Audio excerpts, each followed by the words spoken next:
Well, it's the moment you've all been waiting for, and of course, our continued coverage of the All Progressives Congress delegates selection, but you want to call it convention, but it's all about selecting those people that will elect those that will represent the party in the coming elections in Nigeria. And of course, we started off by looking at some of the key qualities that these people must have before the delegates will elect any of the aspirants that have been pruned down to about 5. Earlier on, for those who were following Benga Borough and Tolulokpe Adelere, you must have realized that speaking with some of the party members, specifically Peter Esele and Ilo, you realize that the ideals of who makes a better candidate for the ruling APC may or may not be some of the key things that these delegates will have in mind. Welcome. We'll take this to our conclusion. That means we'll stretch it till the moment when Nigeria and the All Progressives Congress will have a candidate. And Sulaiman Aledeh, and of course I'll be taking this right from the Eagle Square, where our team are waiting. Our team is waiting to see that that will be some of the talking points. On one side, we already have the biggest opposition, that's the People's Democratic Party, the PDP, already set by having its candidate. And we're not talking about a neophyte, we're talking about someone who's been there not once, not twice, not thrice, talking about Nigeria's former Vice President Atiku Abubakar, who will be leading the PDP in the coming elections, making members of the APC converge on Abuja, where they will be announcing the winner of the presidential primary election pretty much later. With me here in the studios is journalist and political analyst Adeniyi Kunnu. Kunnu, good to have you, and thanks for your time. Thank you very much for having me. It's history in the making, and a lot of people are already talking about qualities, talking about a list being pruned down, talking about, some hardcore politics within the APC, whether the ruling party has an anointed or a consensus candidate, whether there is a move to look at the southern Nigeria agitation for a shift of leadership to move towards the southern part of the country. Yeah. These are all on the plate. But again, what are the feelings you're getting from Eagle Square at the moment? Well, I'm happy that the cockerel will eventually come home to roost, which is that today, and maybe by the early hours of tomorrow, all of the confusion regarding who will lead the APC into the next major election cycle of the country will be put to rest. 24 hours ago, we had 5-man list that included the current vice president, that is Yemi Osinbajo. We had the person of Asiwaju Bola Ahmed Tinubu. We had Rotimi Amechi, we had Kade Fayemi and Dave Umahi. About 3 hours ago, we learned that the list has been prone to 3. Asiwaju Bola Ahmed Tinubu, the current vice president Yemi Osinbajo, and Rotimi Amechi. But even at that, 2 persons have come out to speak strongly in condemnation of that move, and that's Kade Fayemi, the governor of Ekiti State, and the current governor of Kogi State, Yaya Bello. We know that this kind of thing played out leading to the 2019 elections in River State, and that resulted in the APC not fielding a candidate for that governorship or gubernatorial election in River State. And I can tell you very well that although the party has it in its own constitution that it could be one of the ways, I'm talking about consensus, through which a candidate could eventually emerge. But currently, and the amendments done, recognizes the consent of other persons and the fact that there is a signature to the effect that a consensus has been reached. This cannot be achieved by only or by mere words of mouth. But if we now look at the 3-man picture, there was an analysis done by a reliable news source in this country, identifying certain levels of strength and weaknesses for the respective persons. And one of the things said about Amechi was his lack of patience. He's got temperament problems. Then if you look at the person of Yemi Osinbajo, they talked about the fact that they felt that he could do certain things that, in quote, the cabal doesn't want when he has access. Then if you look at Bola Ahmed Tinubu, they recognize his ability to hold the Southwest over the years, but they also do not want the ascendancy of thuggery that we have seen in Lagos. They also do not want certain things that abuse those who believe that the elites within the political sphere up north. So they've looked at all of this. Then some persons also from the grapevine have said, Bola Ahmed Tinubu could be too powerful to tame, considering his antecedents in the Southwest, and how he, even having led the ACN, was able to get certain seats up north for some legislative members. So we look at all of that, and we know in this country that over the years, the historicity of the nation's politics, especially the Fourth Republic, shows that, you know, when the North talks about politics, they believe that is what they hold on to. We may not have all the touted mineral resources that the South boasts of. We may not have as much educated people that the South boasts of, but we are political strategists, and we cannot lose the lifeline. So going into this election, don't forget, Sulai, we cannot erase the money factor. We saw that played out when the PDP had their own election. So there are lots of things we have to consider. Then I have to say here very emphatically, the North may not be a trusted region when we go into such major elections.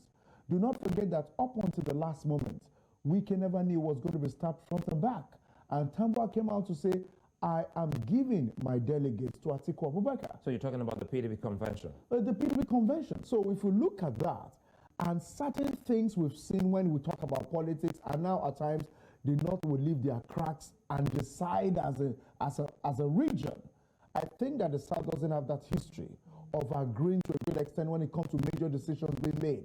That has played out. So if I check the historicity of how elections have played from the Third Republic to the Second Republic to the Fourth Republic, you'd agree with me that the South doesn't hold the feature of deciding as a block region or as a region that's coherent. And that has always worked for them. So going into this election, I have to tell you, Sola, I still do not believe the 11 governors of Northeast and Northwest, or North Central because Lalong is part of it, coming to say that we wanted to emerge from the South. It is until we are voted. But considering the individual qualities of those persons, to a great extent, we cannot shift it.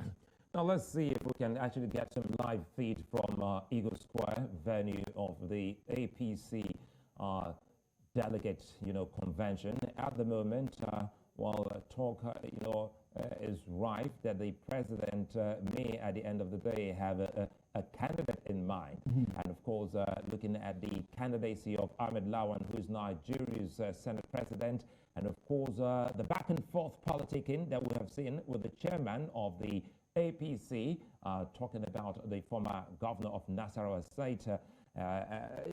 What readily comes to mind is that many have said that he on his own cannot, have said anything about Ahmed Lawan. Keep in mind, when May Malabuni, who was, acting as chairman of the APC, was removed, many said President Buhari single-handedly, brought in the chairman of his party. Now, let's look at the chairman of the APC. In the last, 48 hours, there's been some back and forth, specifically in the last 24 hours, just when Bola Ahmed Tinubu, Yemi Osinbajo, Nigeria's vice president, Kayode Fayemi, and a few others were out of Abuja and specifically commiserating with people in Nigeria's southwest region over the incident. Well, the chairman of APC went to press by saying there is a consensus candidate in the Senate president. Sulai, let me tell you this. The North has shown that it has the capacity to distract and to go ahead and make a decision. Do not forget that the announcement was made whilst we expected them to fly the nation's flag at half-mast, and we didn't quite expect certain decisions to be made because major contenders and major delegates in today's primaries were, of course, commiserating with those that lost their lives. Do not also forget that the entire region of the North was aware of the vituperations of APC leader in the person of Asiwaju Bola Ahmed Tinubu, and they felt if Tinubu would continue to cry and shout over the fact that the person who is assisting him will eventually have to come up and become the candidate of choice for the vice president, can we unsettle them further and shift attention to Ahmed Lawan? That is also another theory that political strategists have said that Lawan was pushed forward so that the pressure put on the president as having anointed Yemi Osinbajo could actually be looked away from, and people concentrated on Ahmed Lawan. And while they are bashing his head against the wall because it appears it's a stooge of the president, another shocker comes. Don't forget that to a great extent, the president holds the aces, the spades, the queens, the king, and the joker. And of course, the joker was pulled on them, so he still has four: the aces, the spades, the kings, and the queens. And for those who understand the card games, we know the capacity of each of what I've mentioned and the strength they bring to the card game. Life is about the card game. How you are able to use what you've shuffled with your hands matter a great deal. So going into today's election, we've not seen the surprises to a great extent, and that is why we haven't seen it No, yet. you've not seen it. So I can tell you that in the next 5-6 hours, some people would have palpitations such as they've never had, because I can tell you, you still must not trust the North when we go into major decision cycles.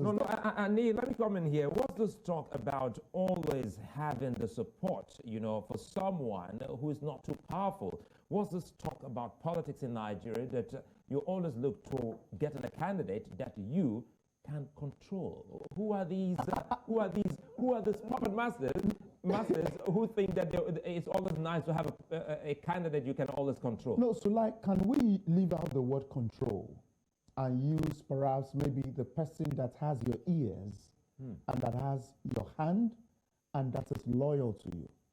Let me remind people that preceding the years of Donald Trump in Washington, the former leader of the U.S., Bill Clinton, gave Obama support the first term and second term. And the fact that he gave him the thumbs up went all the way to support him leading up to when he emerged. Don't forget, there were many aspirants. In fact, some of the aspirants called him terrorist and all of that.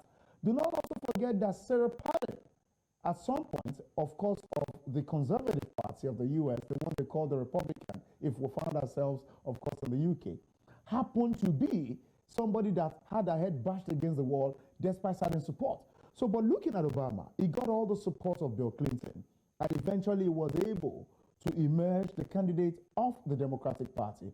If you look at the person of Joe Biden, Obama also stood by Joe Biden as having been his vice president for 8 years.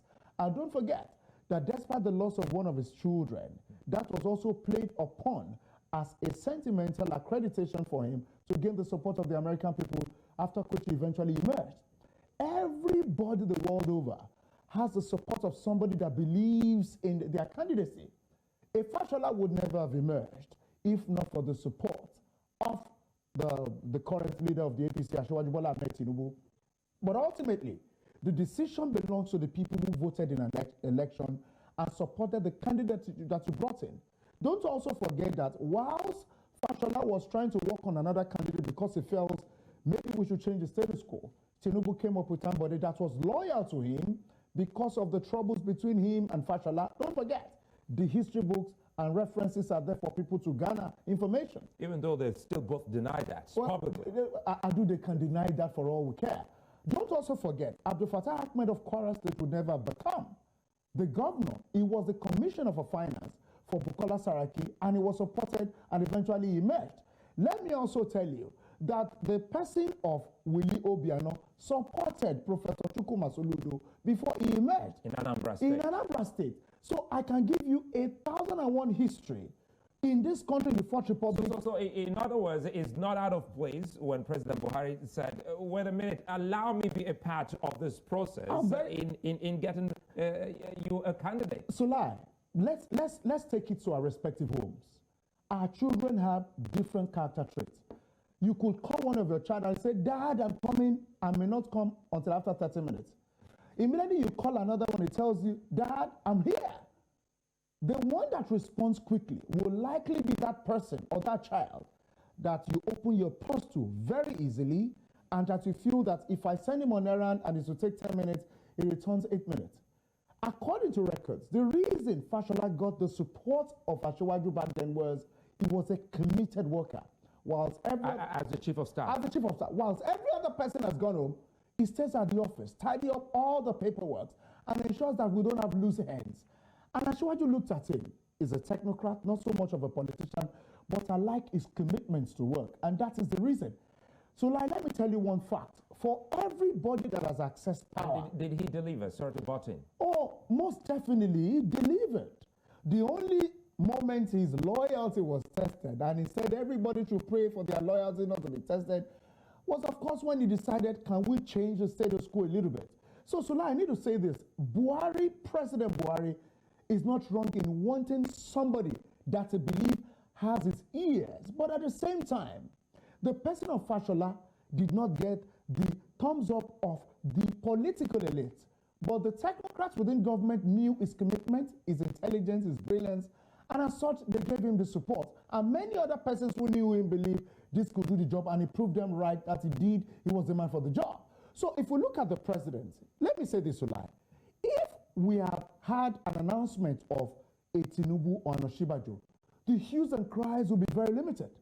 But people knew that Ahmed Lawan didn't have color. People also understood that for Ahmed Lawan to have emerged the Senate president, they took him to President Muhammadu Buhari and said, Oga, can you give your support to this man? Ali Ndume had more support from people at the Senate chambers than Ahmed Lawan that needed the support of the president to have emerged. So people also, in fact, Bukola Saraki had more support and belief in his leadership qualities by the floor members more than any other person. Now let's talk more about these, aspirants. Yes. Perhaps let's look at Ahmed Lawan, who's Nigeria's Senate president. For some, they think that he's not too popular in terms of politics, and even though he's been in House of Representatives, elected 2 times before he got into the Senate, and is at the moment Nigeria's Senate president. Some also said he's a Muslim minority from Yobe State, which may also, count against him. And he's not too popular outside the sphere of the National Assembly. In the first place, I have followed Ahmed Lawan very tenaciously. And I need you to understand the antecedents and why many people believe that you are not the right man for this job. We know that in the Fourth Republic, 2 regions of the country, or 3, have not been able to produce actually somebody that we can say is the #1 man in this country. The Northeast, where Yobe is, the North Central, and of course the Southeast. But within the APC party, we know that the APC, according to records, doesn't have so much a stronghold in the Southeast. So we tailor-made it to the North Central and of course the Northeast. When we look at the Northeast, do not also forget that Ahmed Lawan believes that since my region has not, well, I can have it. But if you're talking about a Northeast, perhaps they're also looking at the Northeast man from Adamawa State in the person of Atiku Abubakar. And perhaps they want to look at how they can break the ranks of that, and that's why he emerged. But that is not enough. Let's go back to the Senate chambers.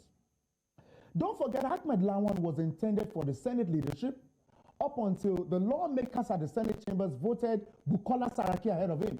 This is not the first time. They had wanted him. So if lawmakers...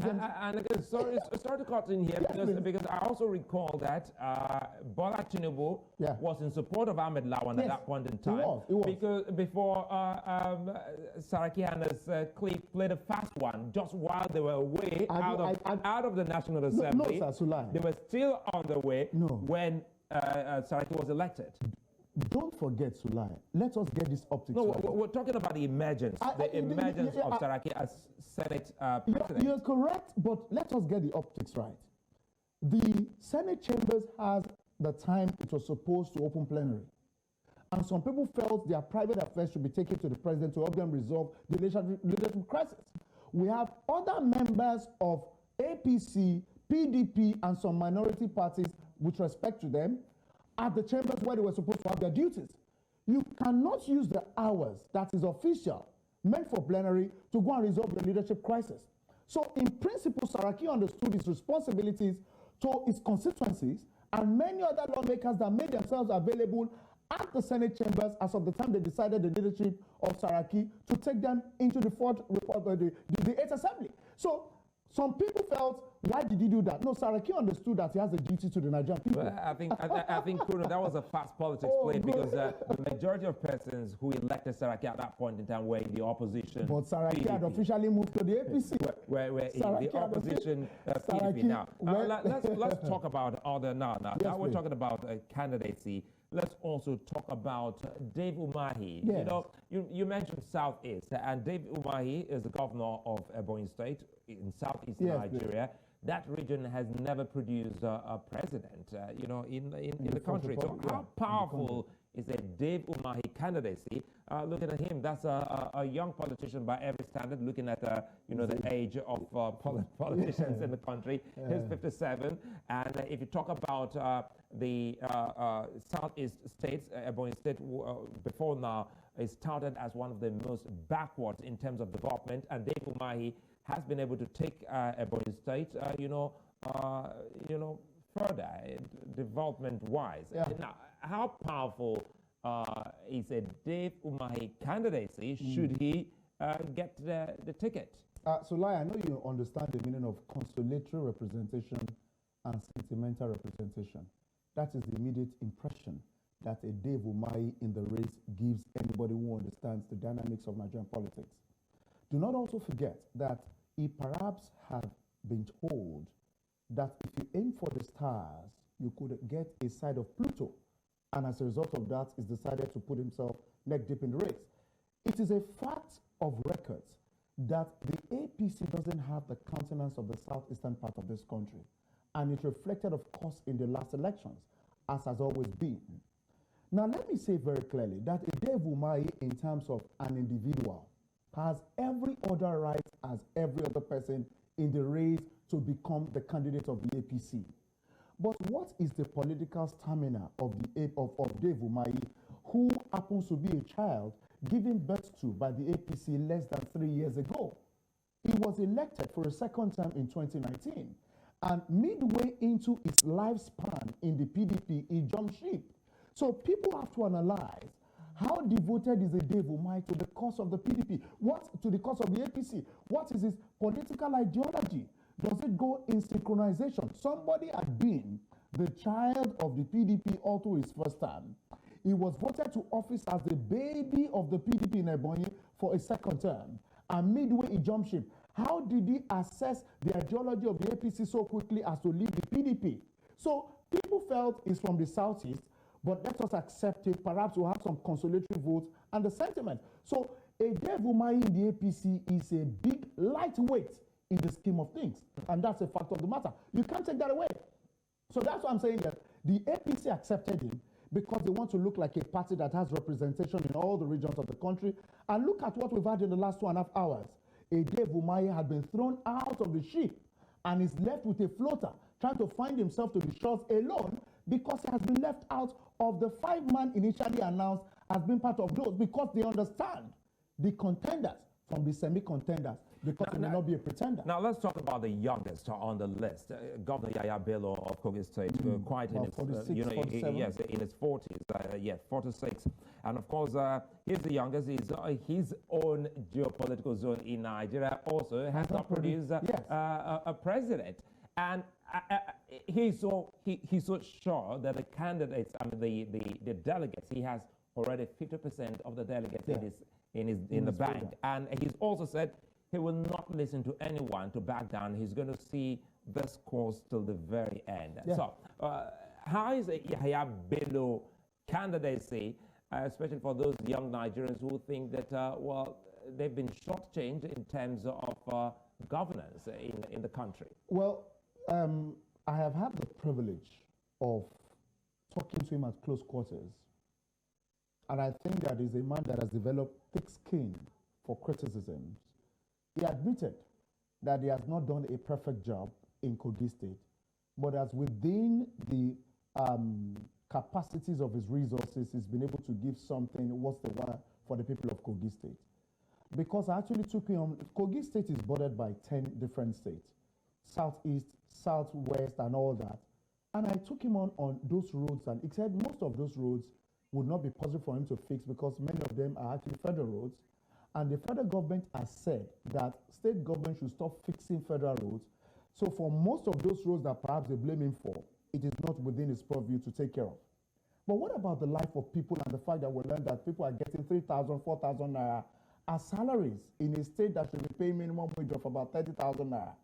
He said most of those people, up until the harmonization of the salary structure of the state, had one bank account this month, provided another bank account for their salary because they're trying to evade payment of the loans they took. And he decided that when we harmonize it, they will actually be paying back the money they owe, because any issues raised against him, I actually have to put it to him so that we can get clarity. But at the same time, you should understand that Yahya Bello has been in private business before he came to governance. He said, as a matter of fact, that when he took home, when he coasted home to victory, he had about 19 lawsuits, and when he assumed office, it increased to 21. That for the greater part of his first time, he had lots of lawsuits hanging on his neck, and he felt, I have to deal with the legitimacy of my governance before I switch to other things that were very important. And those were the issues. And he believed so strongly that because of what Nigerians have been clamoring for, is the person for the job. So based on his understanding of the need to move away from the old order and appreciate the demography where it belongs, and many other experiences he has got. Don't forget that the World Bank has actually praised him. Certain monies that they gave to Kogi State relating to health and all that, Yahya Bello returned the one they didn't spend. In fact, on the erosion fund, he returned the one that wasn't used, and the World Bank actually sent a letter to that effect. And also, for 2 years successively, I think Kogi State has also been the only state that has a properly audited account that the World Bank has looked at and given thumbs up to, unlike many of his contemporaries. Perhaps I believe that because of those things he has done, that is the reason that he's selling himself as a candidate. But if I also have to analyze the consistency of trying to be in the faces of people regarding his aspiration to become the candidate of the APC, he has worked the hardest among them. Comparatively, he has been in virtually all media houses with his media packages, even in the newspapers, because of some of the things I've gathered. So I believe that he felt, because I have definiteness of purpose in my imperfection, I'm the candidate for the people. Do not also forget also, Sulai, that when a man pays 100 million of his money for him to actually acquire a form, and you decide upon having a consensus candidate, I think you have to discuss either paying him back that is 100 million, and maybe giving him certain expenses he has incurred over time, than just announcing that you want it to go south. The party can actually have a consensus candidate. But what about the financial involvement of his aspiration, the financial expenditure or the expenditure he has put through? So I think that those are the things he's looking at. For Yahya Bello, in terms of being the youngest, I think he can sell himself to many other people, as far as I'm concerned, in the country because of his age.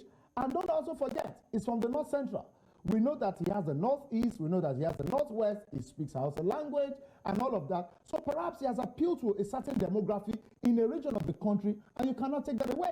And now let's quickly take this straight to the convention ground in Nigeria's capital, Abuja, where the APC all gathered to elect who flies the party's, flag. Yeah. Now, I have with me, live from there, Austyn Ogannah, who is the publisher of the Wheel newspapers. Austyn, good to have you, and thanks for your time. I know these are moments every journalist look forward to, and you've been covering this, and of course, the Wheel has been able to tabulate, look at some of the key strengths and weaknesses of some of these aspirants. Let us in on what exactly is happening at the Eagle Square in Abuja at the moment. We understand that some people have actually withdrawn from the race. How true is that? Thank you again, Sulai, for having me on your show on this special day for Nigeria and the All Progressives Party. We've had one or two developments, because as I speak to you, there's a lot of horse trading on the ground. Canvassers are reaching out to delegates. The governors are talking among themselves to see how they can prune the list further from 5 to probably 2 or 3 aspirants, which makes it easier to manage. But as it is, What we've just had are just mere speculations that so and so has stepped down for so and so, and so and so has stepped down for so and so. But until we hear from the aspirants themselves, when they're given an opportunity to come on stage and speak for themselves, I think we should just continue to take every information we hear with a pinch of salt, because from what I can see on the ground and from what I hear authoritatively, the president apparently is not fully chesting out for any aspirant. If he is, he's doing it subtly. And this is causing a lot of commotion on the floor and allowing every aspirant, Let me jump in here. Let me jump in here, Austyn, because I think with all certainty, you've been able to also give us an exclusive. And if the president is not actually, rooting openly, for any of the aspirants, what are we likely to see? Do you think this will go into a free contest as against having a consensus, candidate? Well, I think the governors, you have Ahmed Lawan, who is not backing down. Ahmed Lawan is someone that I believe, and we all believe, is being backed by the president and people close to him. But when the president got confronted, he pulled back based on the backlash. This is the fact. So it's good to say. Sorry again, I keep buttoning. So it's safe to say they flew a kite, 24 hours ago, and yes, when they lost the string to the kite, they backtracked. Yes. So he backtracked because he was confronted. We hear by the first lady. This is what we hear. I don't know how true this is, but this is what we hear. And that, he decided not to go ahead openly with the Ahmed Lawan project. And this has now been left with some people that are very close to him that believe in the Ahmed Lawan's project. So they are the ones pushing the Ahmed Lawan project on the pitch right now on the field. And then you have the northern governors who have put their foot down to say power must return to the south. And they too are trying to do the politics. They're trying to do the politics. They are doing the negotiations to see how they can, arrive at their goal, because politics is all about interest. And I know basically why the northern governors are doing this, because if a northern presidential, if the APC presents a northern, if the northern, aspirant becomes the candidate of the APC today, it automatically eliminates the influence of the northern governors. They will not be able to be on the ticket anymore. So that is why they are fighting to make sure that power comes to the south, which puts them in play for the vice presidential slot. So politics here is all about horse trading. Everyone is, trying to do what they can do to see that at the end of the day, their own interest, emerges stops. So that is purely what is happening today. There's a gang up, which is clear against Lawan, who appears to be the aspirant that is being propped by the presidency. There's a complete clear gang up against him by the governors, and also some other interests that are interested in power returning to the south. Let's quickly take you back. Again, apologies there. Let's take you back to 2018, just before the 2019 election. At that point in time, Nigeria's Senate President then, Bukola Saraki, called Abdullahi Adamu a deceptive and manipulative person. I'm happy you chuckle over that. And now people will say, well, wait a minute, is the chairman of the APC, Abdullahi Adamu, who is the former governor of Nasarawa State, working for the interest of the APC or for the opposition PDP? You see, I've heard that as well, because, from what we know, Abdullahi Adamu, the chairman of the party, pardon me, is very close to Alhaji Atiku Abubakar. They come a long way. So for people to speculate that, okay, that we can, also take that with a pinch of salt. I believe whatever is happening today is happening based on personal interest. Adamu is obviously an interested party. He has showed his hands, and his hands are definitely with Lawan. You know, it's going to be a clean, clear vote. There were earlier allegations of, you know, of the governor from the Southeast, Hope Uzodinma, tampering with the delegate list from the Southeast to, because we all know Hope Uzodinma is backing the Lawan ticket, you know, that he allegedly, you know, tampered with the delegate list from the Southeast.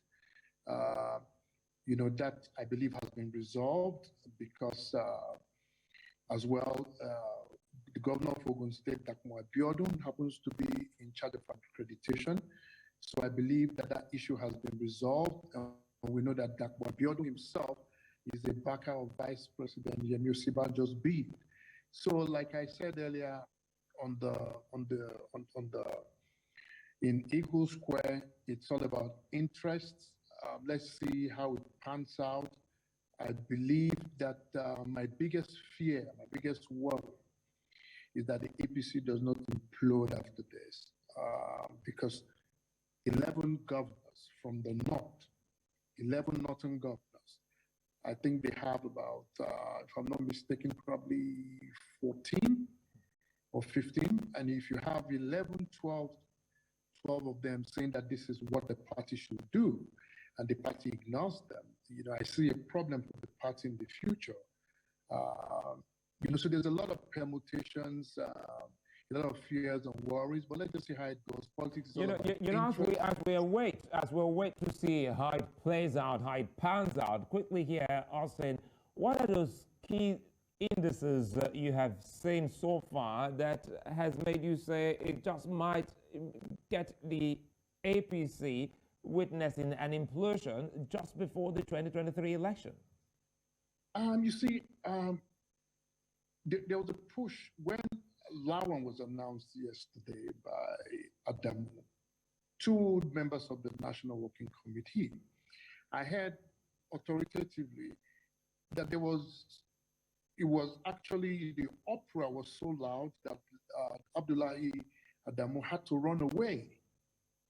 You know, so if you have a very divisive National Working Committee that has refused to pander to the alleged authoritarian dictatorial style of Adamu, and then you have influential governors of the party, you know, taking a stand and asking the president to do something, and the president is not doing it, you can see that there's a clash of power. There's a clash, you know, of interest. And this takes me back to 2015, when five or seven governors of the PDP walked out on President Goodluck Jonathan at this same venue because they refused to agree on a particular subject, that Jonathan should not run. And if Jonathan runs, this is what they were going to do, to have these governors probably not working out of the venue, but resolving to do what we call anti-party, work against the APC at the general election. And again, I jump in here, Austyn. Now you're letting us know that this just look like deja vu. We've seen it before. But again, let's situate this to what we're experiencing. At that point in time, these governors, who also include Rotimi Amechi, at that point in time, he was the chairman of Nigeria's Governors Forum. Absolutely. And the governor of Rivers State in Nigeria's southern region, they specifically told Jonathan, look, it's the turn of the North to run. And based on that, we won't give you the backing. Now, these are his own kinsmen saying, no, we won't allow it. How is it so impossible for the APC to see same, just as we've also seen, you know, same attitude with the PDP, not to say, wait, for national cohesion, for peace and equity, it is the turn of Nigeria South? You see, you know, politicians are selfish. They don't think like you and me. They don't think like normal people. They don't think about the interest of the country, the interest of Nigerians, the interest of our own well-being. They don't think like that. they all think about interest. And apparently what is happening today is that you have some people with a particular mindset that have decided that, look, come rain, come sun, come shine, we will pick a candidate from the north.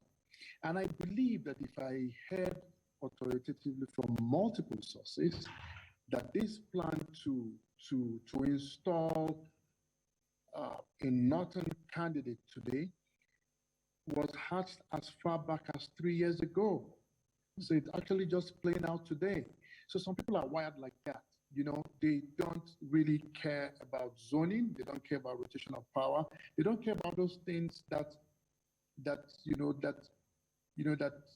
encourage unity, cohesion amongst all the ethnic groups in Nigeria. They just don't care. All they see is power and how they get it. And in their own calculation, they believe that the votes remain in the north, and that since the votes remain in the north, the only way to win the election is to take power, is to pick a candidate from the north. And that's,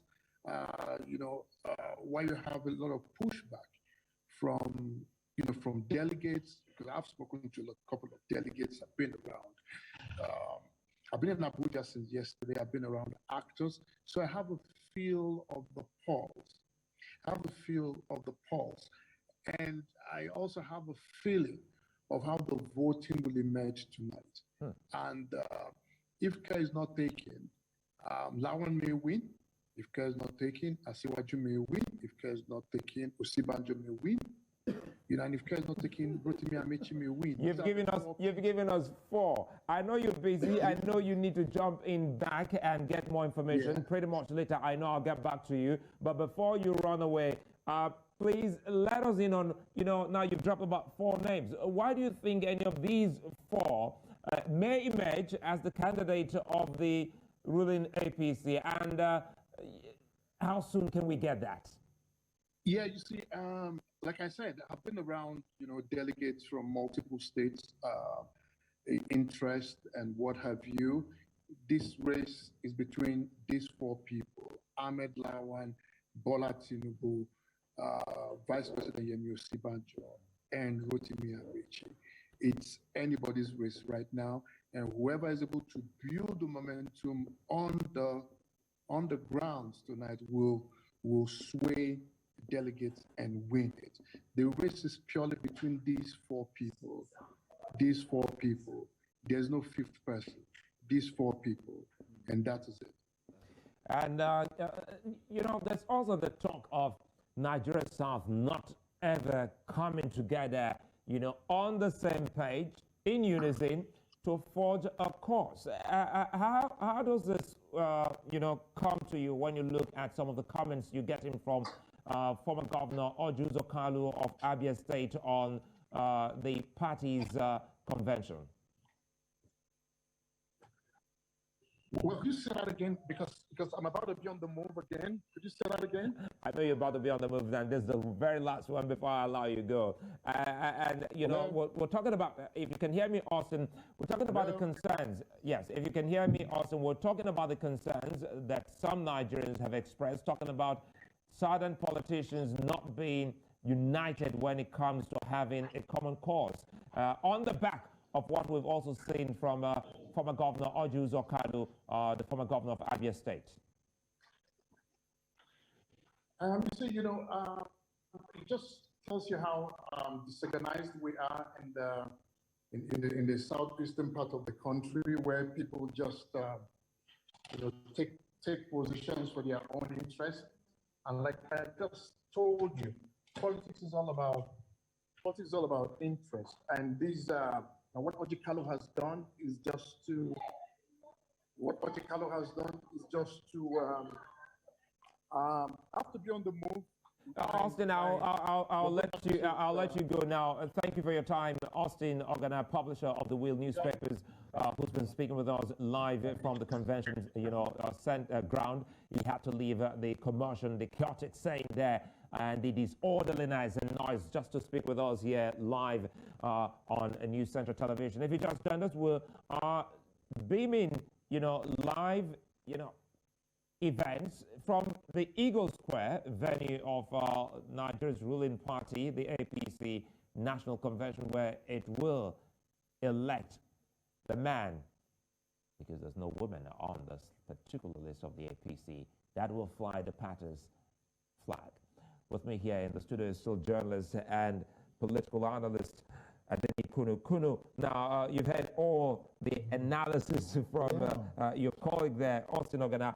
There are some key concerns he's also raised.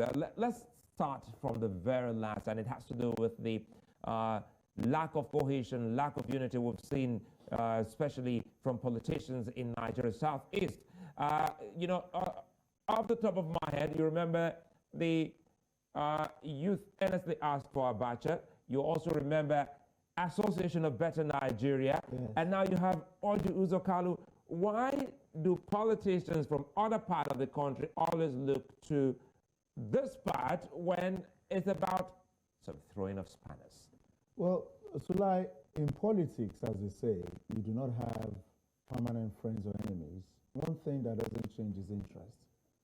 And except somebody has been acculturated to understand honor and dignity, you will never be able to do things in such a way that people say, indeed, what you've said is honorable because you kept your word.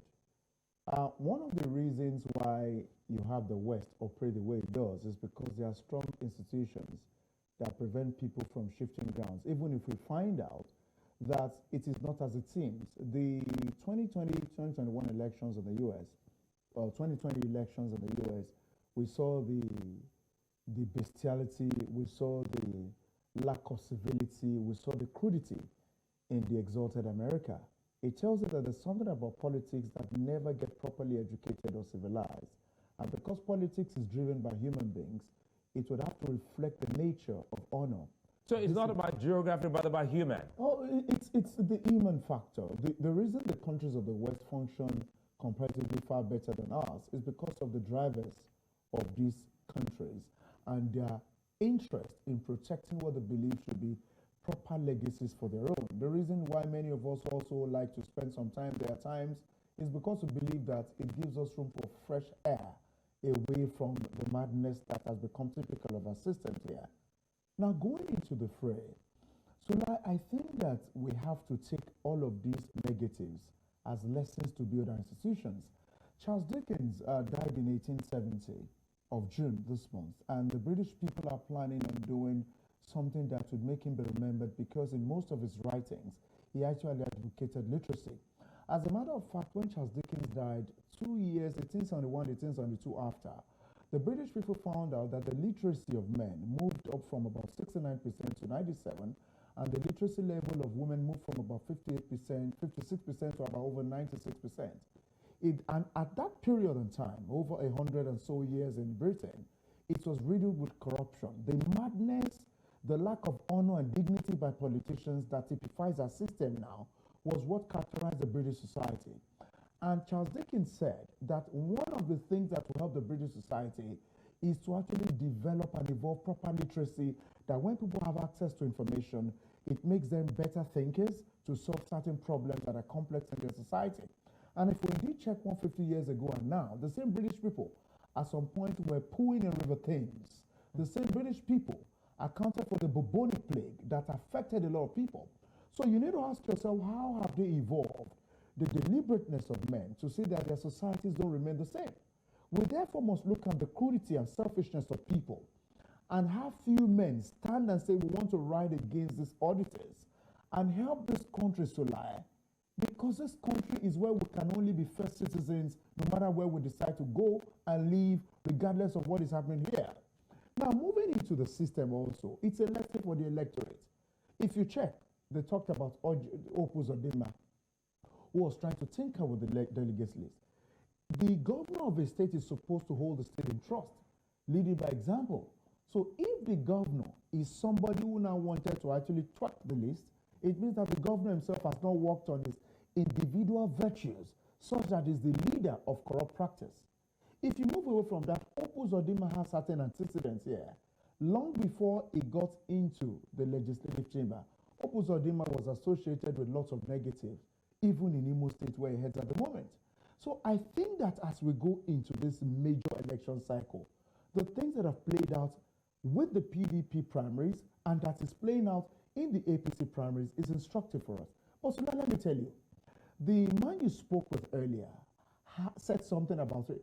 I was in Abuja over 2 years ago, and I had the opportunity of being at a meeting where it was decided that this particular candidacy of the person that heads the APC actually will come from the north. I laughed at them and said, it's not possible.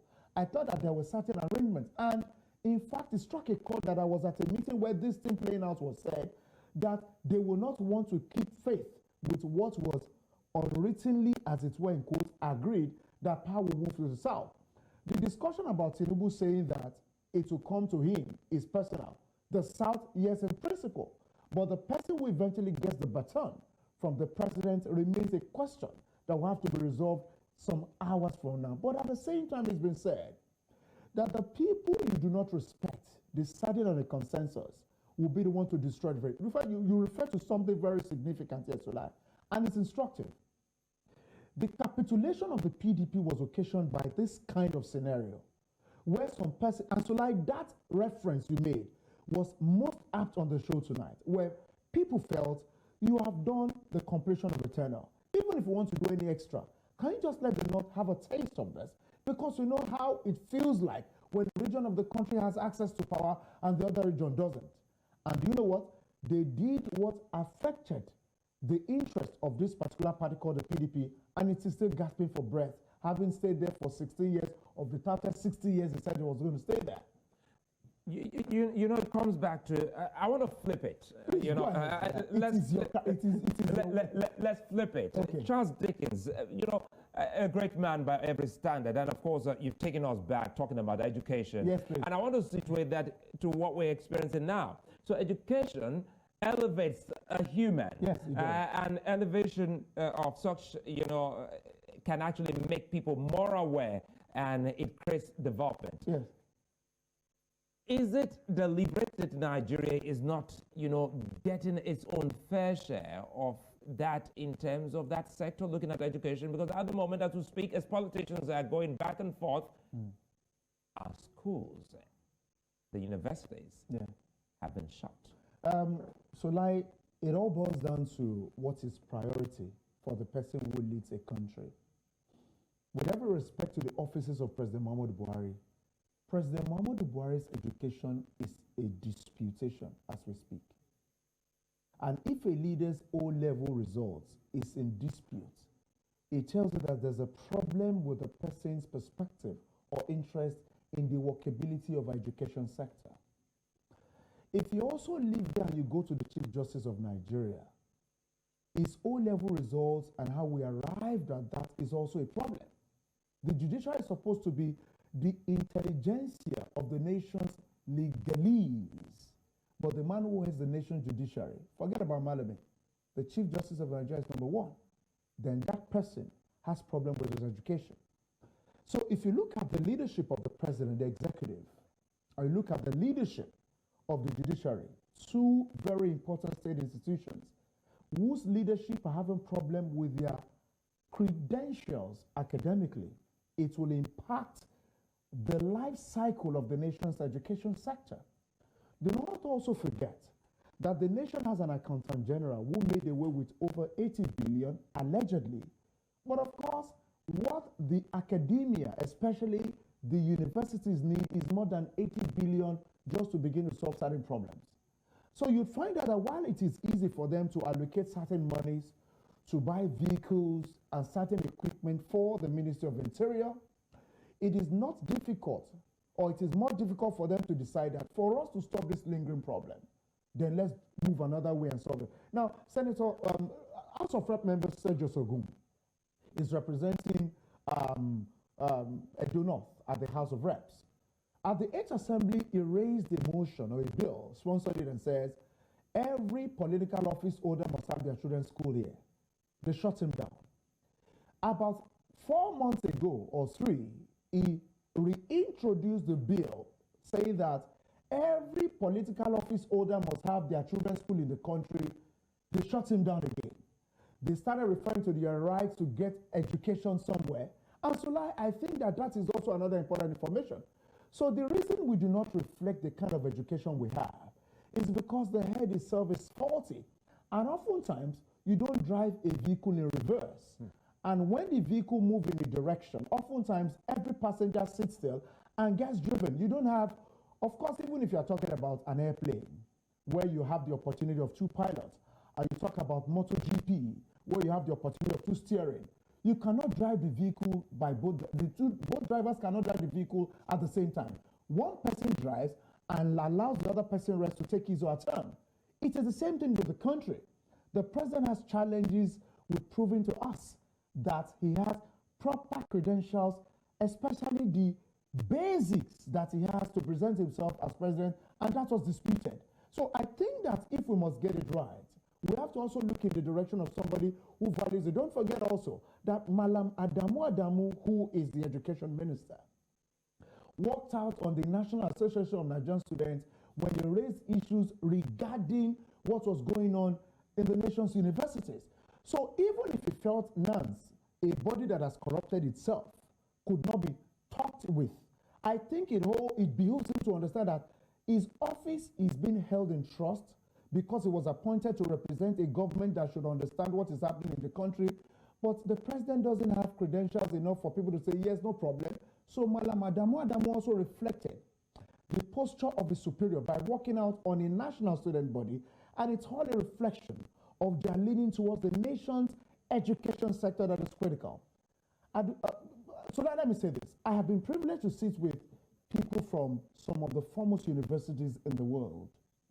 I have been in conferences with eggheads that are around the world. It's a privilege, I should say. And I've been able to school them into understanding certain things that they don't know, and I'm from Nigeria. All my education, my degrees have always been public universities, primary, secondary universities that I've attended. And I'm from here. Of course, I know that much of that actually was a product of my determination to ensure that I get the best out of the education system.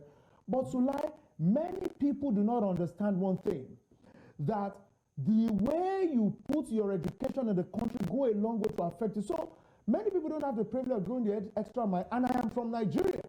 It means that if I had the privilege of a better infrastructure, perhaps I'll be heading some African or Western countries because of how we value knowledge. So it is something we have to work on. And if you look at it at the same time, Sulai, it's always two ways.